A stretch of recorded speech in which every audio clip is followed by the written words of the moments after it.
Good afternoon. My name is Virginia Atkinson. I'm the Senior Global Inclusion Advisor at the International Foundation for Electoral Systems. And we are an international organization that works on democracy and human rights in countries around the world.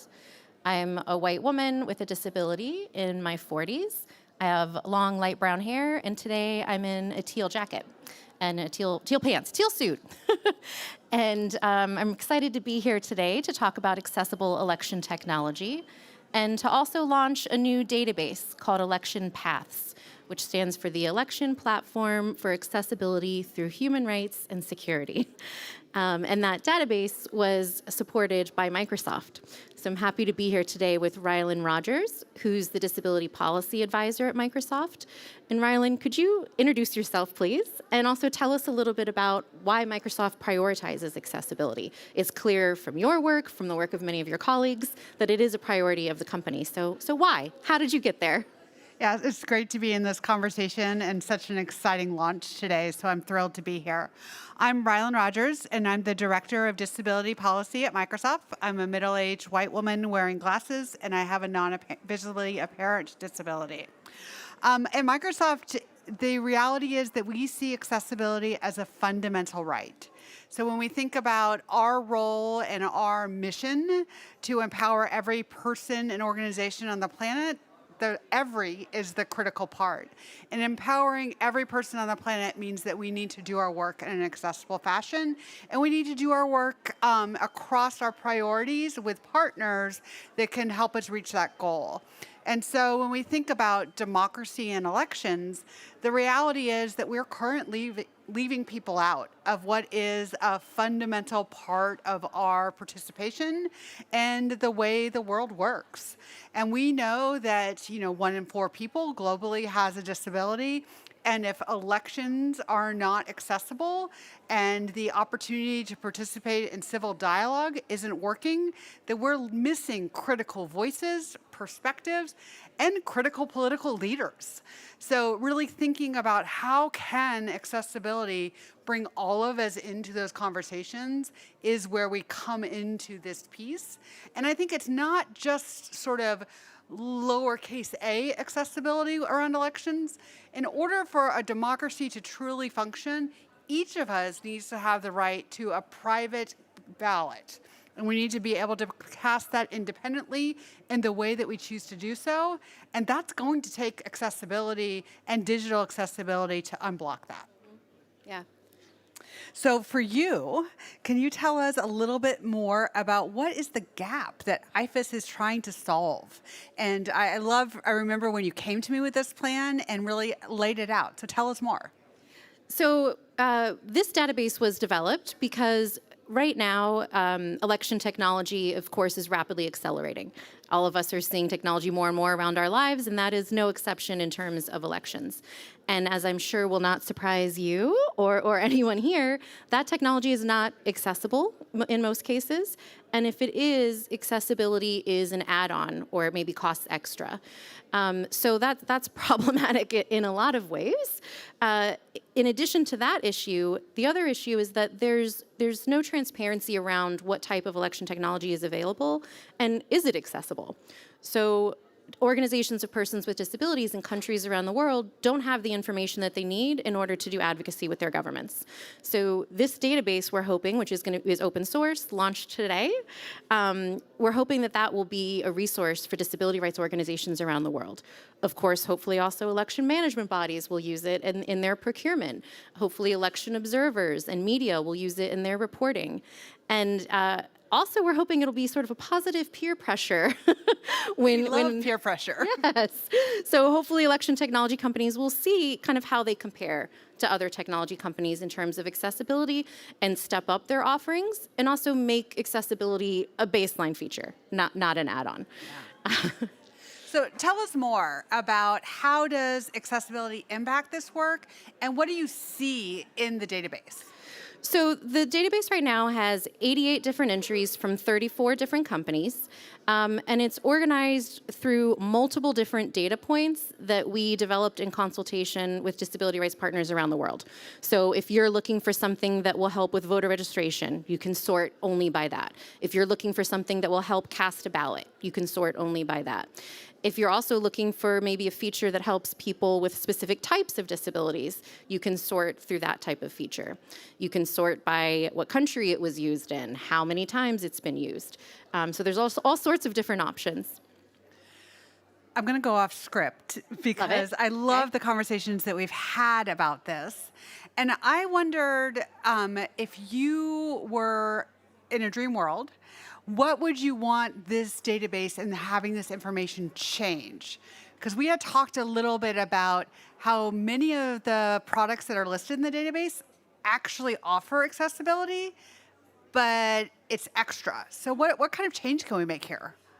I mean, it sounds maybe like a low-hanging fruit, but unfortunately that's where we are, awareness raising. Like we need everyone to know what options are available. Disability rights advocates need to know what's available. Election commissions need to know what's available and involve it in their procurement. So in a dream scenario, we actually wouldn't need this database. In a dream scenario, it would just be all election technology is accessible, and that's the baseline that we're working from. So that would be the desired end state, I think. Yeah, I'm excited to see what happens from the database because in the next year, I can imagine somebody looking at it and saying, hey, my country, my area uses that technology, but they're not using the accessible feature of it. Yep. So that's what I'm going to advocate for, and maybe that'll get us where we need to go. Yes, this is exactly sort of the birth of this idea. Is several times I was hearing from disability rights partners after their election that the technology that their election commission used did have accessibility features, and their government says they didn't know. The disability rights organizations didn't know, and so there's a complete missed opportunity there. It's a bit strange. It seems that accessibility, even though it's an additional cost feature, isn't something that technology companies are trying to encourage even. So they make you pay more for it, and they also aren't even trying to get that money. It's an odd scenario. So we're going to solve it. Yes, exactly. So when we think about what's in the database, I also think about the ways that AI is going to change the future. Is that in the database, and where do we go from here? So right now, the database only includes information on election technology that's currently available. Something that I would like your help and everyone in this room's help with is there are a lot of assistive technologies that are being used in day-to-day life that are not being used in elections. There was a technology forum here on Tuesday where we learned about lots of different exciting, innovative ideas. And there's no need for us to reinvent the wheel. Why are we not using some of those assistive technologies that are already being used in an elections context? So the longer-term vision for this is to identify what are those? What are low-cost, easy solutions that we're not using in elections right now that could be used in that context? Yeah. Go ahead. Well, I was just going to ask you, Rylin, what do you see as the future of election technology, and in particular around AI? There's so many new things coming. I'm sure lots of the information that's in the database right now, a year from now, obsolete. There'll be new types of technology available. Yeah, in some ways, I'm really excited because the future's here. And when I talked earlier about why Microsoft cares and how we think about the role of accessibility as a fundamental right and how that fits into democracies, it is absolutely more than just the physical process of casting your ballot. And so I think about what we're seeing already in terms of people using AI as part of their toolkit to actively engage in democracy, whether that's seeing AI to help you read the election posters in your community that may not have the information would have been available to you. Whether that is AI that is helping you to do the research about who are the candidates and do that research in a way that works for you. So if you're a voter with an intellectual and a developmental disability and you can take the platform and then really do an easy read, plain language translation of it and ask the questions in natural language and use those skills so that you're a ready voter. I'm also seeing the power of AI as a training tool because of the reality of elections is it's really local heroes and communities that are doing the heavy lift to greet us all on election day and make it possible for us to do our civic duty and our right and share our voice and cast our vote.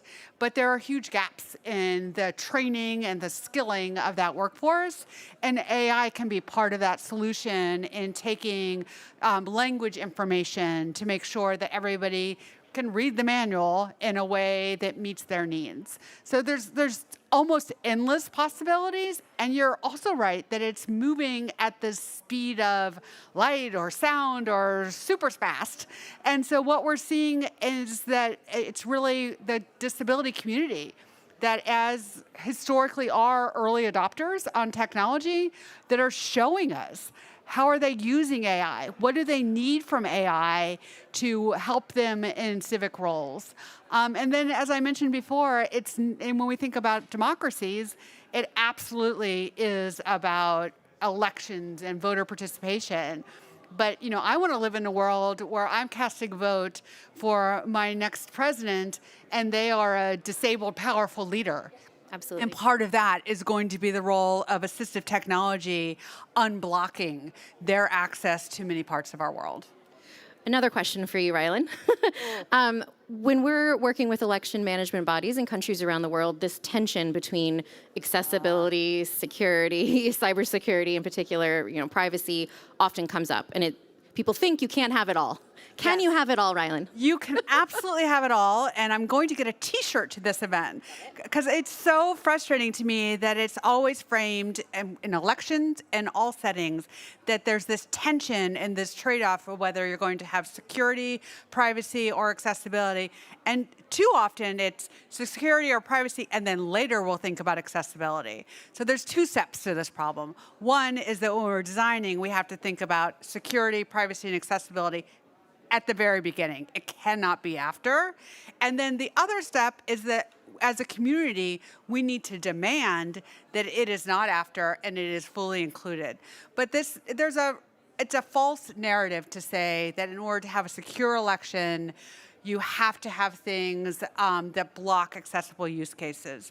We've proven, and the database actually shows that the technology is available, that people can cast an independent private ballot in an accessible manner, and it is secure. And that is the narrative that we have to stick to, because this tension is false and it is time to move past it, because without it, we're going to be in a world where technology is secure but not meeting the needs of anyone. So IFES works in countries all around the world, some that use technology, very effectively, and others where sometimes the election commissions are still sending faxes or still have their private email address as their institutional email address.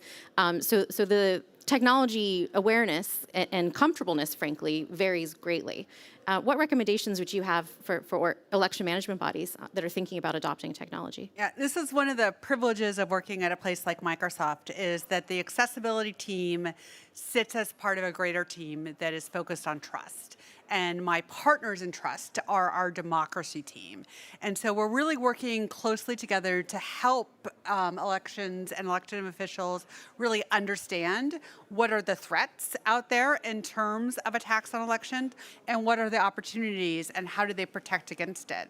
So, some of those low-hanging fruit, which I guess is a theme of this conversation, maybe not your personal email for running an election, and really thinking about how can we practice that security, but do it in a way where we're sharing the information and accessible. And I think there's something to that magic of how I have the privilege of working that across all trust domains, which includes our responsible AI, that we're thinking together about how to work, that it is absolutely election work and security, but with accessibility. So asking the questions together can really help a local election official, and then really all of us can really help generate that by pushing for those questions to be asked together. Yeah, absolutely. I mean, this is a good lesson learned, I think, that accessibility shouldn't be over here and then election operations separately. It's not an add-on. It's an integral part of the electoral process.